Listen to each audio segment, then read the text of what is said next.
الله أكبر سومالي لنا نولاتو كل هذا الكيانا هذا لو ما هذلو marka hore wasiirka amniga wasiirka xigeenka amniga iyo dawladaha hoose maayirka janan ku xigeenka biliiska dhammaan saraakiisha xildhibaanada golaha deegaanka saxaafadda qaaliga assalaamu calaykum waraxmatullaahi wabarakaatu iyo dadweynaha isa soo abaabulay ee hargeysa ku nool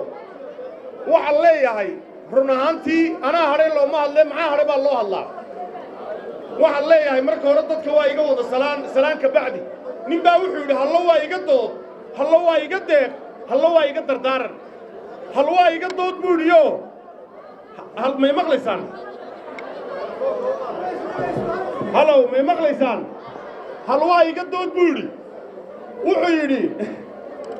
ninkuu yidhi sinaan mayno adna buri sarrayntiisa sadka waa wadaagtaane ma 9 baa tiisu sadka waa wadaagtaane ma 9 baa tiisu ninka xamar jooga ee waxaa madaxiga horreysay iyo mas'uuliyiinba ay ka qayliyeen ee ay sheegeen ee beebeyga lagu ilaaliyo maanta ushaasi waa tii jannada ciidanka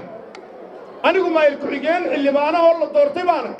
waxa gacantayda ku kalifay inaan ulihii ciidamada qaadanno waa dagaal weeye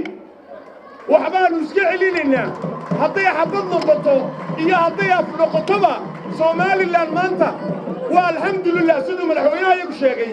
annagaa nabadda jecel waxaanu dooranay madaxweynihii sidii maraykanka ku dhex aqriyaya diyaaradaha wax annaga madaxweynaha iyagu diyaaraduu raacaa diyaaradda dhexdeedu wax ku aqriya halkuu isaguna baybeyga wax ku dhex aqristo waxaa noo jooga madaxweynihiis ee Mo Faarax la bartamaayey madaxweyne dhalinyara oo hadday wada yaacaan ka dheeraynayaanu leenahay waxaanu leenahay madaxweynihii dabka noo galay dabka